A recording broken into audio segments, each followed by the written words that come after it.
Now in today's video, we're going to be looking at the top players I'm going to recommend for you guys to be taking a look at for your Game Week 1 draft. Of course, if you do enjoy any of the content that you see on the FPL Tom YouTube channel, make sure you're liking, commenting and subscribing as we are trying to hit 16,000 subscribers before the start of the new Premier League season. So like I said, if you do enjoy the fantasy content that you see on this channel, make sure you're subscribing. Now let's go and dive into some of my top player picks for your Game Week 1 drafts.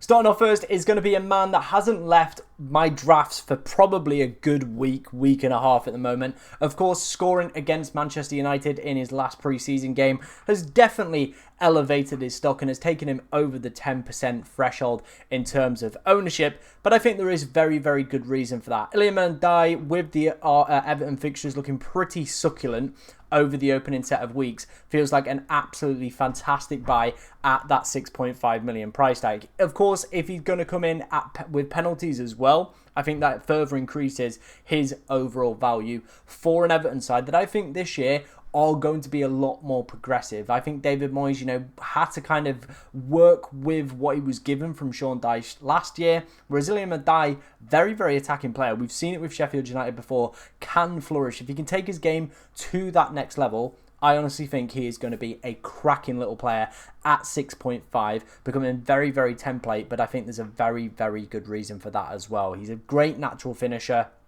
If he can get penalties as well and that opening three fixtures for me, I could definitely see Everton scoring in all three of those. Of course, probably going to need a little bit of rotation for Villa and Liverpool, but with him being a penalty taker, I don't think you maybe even want to rotate around those more difficult fixtures. Anyway, you could just play him through them, or of course pick yourself up a DEFCON magnet that could of course rotate in Game Week 4 and Game Week 5. Moving on to my next player then, it is going to be Donyell Malen, a guy who is absolutely ripping pre-season apart. Already 5 goal involvements for him over the course of pre-season. If you've watched any of my content, you know I'm really, really bullish on the Aston Villa opening run. They've got such great fixtures. The only bad fixture they've got over the opening 8 is going to be the Newcastle at home game, but it's at home. Newcastle as well seem a little bit in turmoil, to be honest, at the moment. Seem a little bit shaky as well at the back over the course of pre-season. So I definitely think, Villa are probably going to be heading into that game as favourites. But once you get past that, you're heading into some gold fixtures where I think Villa, like I said, will probably do really well. And I think Donyell Malen's minutes over the course of this season are going to be a lot more secure as well, with, of course, Rashford and Asensio leaving the club. His minutes in pre-season as well have been fantastic. And if you aren't, you're doubting Rashford, if you're doubting Rodgers and thinking, is he going to be worth the 7 million this year? You're thinking, maybe not. I'm going to go for somebody like Donyell Malen at 5.5. I'm feeling a little bit risky. I'm feeling like I'm going to take the gamble with, of course, the minutes. Then that saving could be absolutely huge. Of course, 1.5 million between the two, and that in this season's game can buy you a hell of a lot of quality. Of course, he is going to be coming up against the kind of, the Elliot Andersons of the world, the ball recovery monsters, these guys that are going to be picking up steady DEFCON points. But if his attacking returns stay consistent, and this is a guy who has done it at the top level of European football before, and if he can convert that at Villa and convert his pre-season form, he honestly at 5.5 million could be a right little steal. Now, the next player I'm going to recommend is a player that feels like he's going to start to become very, very template and is going to start to infiltrate a lot of FPL content creators and, of course, the general public's games teams. It is going to be Bruno Fernandes coming in at 9 million off the back of a pre-season penalty goal. I personally am a little bit indifferent on Bruno. I don't really know where to quite sit on it. The fixtures don't feel like the ideal hop-on point. I'm still a guy who likes to play fixtures despite, of course, the changes to the rule set. Arsenal, City and Chelsea, like some of the best teams for defensive numbers last year, playing against them, does it feel like a wise idea to bring in an attacker that's playing for a new kind of, gelling attacking unit? I don't know if that's potentially the right move to go for. However, as you can see, last year Bruno was the standout player. 20 goal involvements. He had a fantastic season, personally, individual for himself. He was great. He was Manchester United's go-to player if ever you needed a Manchester United player. Of course, he is a talisman. We know that. 3 goals from the spot last year, 3 from free kicks as well. The guy just does score. He scores quite a lot from the spot, scores quite a lot from free kicks and corners and stuff like that. So he is good in terms of that. So ticking big boxes for me in terms of looking for a talisman.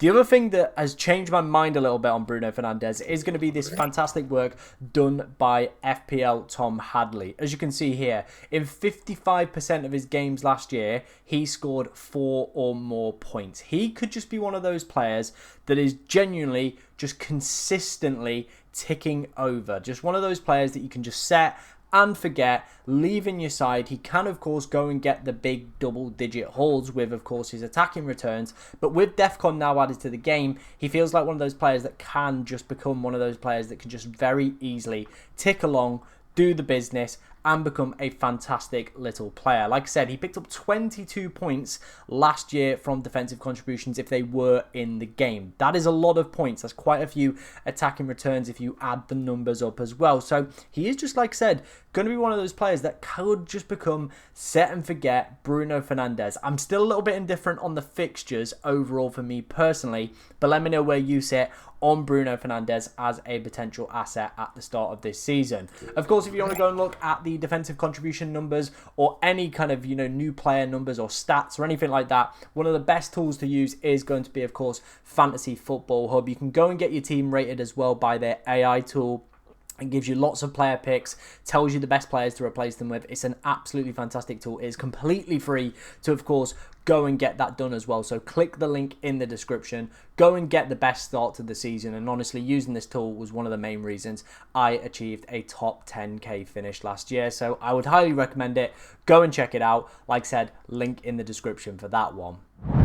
Okay, moving away from the attacking side, we might potentially have a 4 million goalkeeper back on our radars. It is, of course, going to be Martin Dubravka. The news is breaking that he is going to be Burnley's go-to replacement for James Trafford this season. So he's going to come in at 4 million, which is really good. Gives us a potential option to play that bench boost in game week 2 if you did want to go for it. Of course, Spurs play Burnley in game week 1. It's not the ideal fixture for your goalkeeper, but if your bench is looking good in game week 2, Burnley take on Sunderland, and that could be an area where you do pick up some goalkeeper points from him. And I think it's just a good option to always have that backup 4 million goalkeeper. You never know when you're going to need them, but if you've got a consistent one playing, it also allows you to potentially free up an extra 0.5 if you were going to bench boost, or potentially even a 1 million as well. It means maybe you could downgrade your 5 million goalkeeper to a 4.5. You've got that cover of a 4 million goalkeeper. So he's going to be one to note. And I'm expecting his ownership to shoot up when, of course, the transfer is announced that Martin Dubravka is going to be the first choice goalkeeper for Burnley, coming in at 4 million. So get yourself a nice cheap option there within that 4 million bracket. Let's move on then to my next set of players. And these guys are cooking, genuinely cooking over pre-season. It is going to be Eze and Mateta, both coming in at the 7.5 million price point. I'm trying to find which one I prefer, and I think it's genuinely dependent on who gets penalties. And I think towards the back end of last season, Eze was taking them, so he's going to be the man that I would rather have at that 7.5 million price point. Of course, it's a little bit of a difficult price point with the midfielders, I'd say. There's not too much quality. The more quality is probably around the 8.5, your Verts, your Marmouches, or down kind of around the 6.5 million range. So it's going to be difficult, I think, in terms of like a price point strategy to rotate Eze round with some other midfielders. So that might, of course, put you off. But again, at the end of the day, a talisman, 7.5 million, I mean, I'm all for it. Sign me up. This guy, we know what he can do. 16 goal involvements last year as well. The only problem with Palace and their assets is going to be those opening set of fixtures. Chelsea, Nottingham Forest and Aston Villa just doesn't fill me with confidence. Doesn't feel like goals. And Palace last year started really, really slowly to the season. If they do that again, and I think the season before that as well, they weren't great starters out of the block. If they do that again,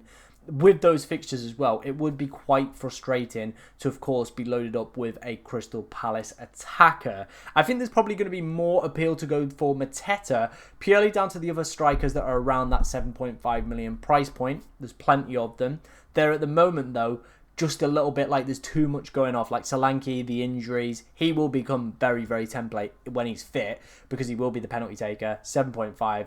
Thomas Frank knows how to get the best out of forwards as well. So there potentially could be a lot going for Solanke, but we need to see him play first. But yeah, Mateta could just be the stand-in that you go for over the opening few weeks while you wait for those other 7.5s, or potentially a little bit of a stand-in for Gyökeres while you try and find out what's going to be happening with him. So I do like both of these guys. They are cooking over the course of pre-season. Like I said, the problem for me is those fixtures. They just don't fill me with confidence over the opening few weeks. That would be the concern I would have personally if I was to, of course, select either of these guys. But honestly, if you can look past the fixtures or maybe find a little bit of rotation that works well with Crystal Palace, you could be onto a real gem here, because again, you're getting in two players who know how to score goals in the Premier League, are consistent with their minutes, and are having great starts to their pre-season campaigns. Let me know what you think of my transfer targets for today's video. Of course, if I've missed anybody out, let me know in the comments section any players you are potentially considering. Of course, if you do enjoy any of the content that you see on the channel, please be sure to like, comment, and subscribe, as we're trying to hit 16,000 subscribers. But the best of luck for game week 1.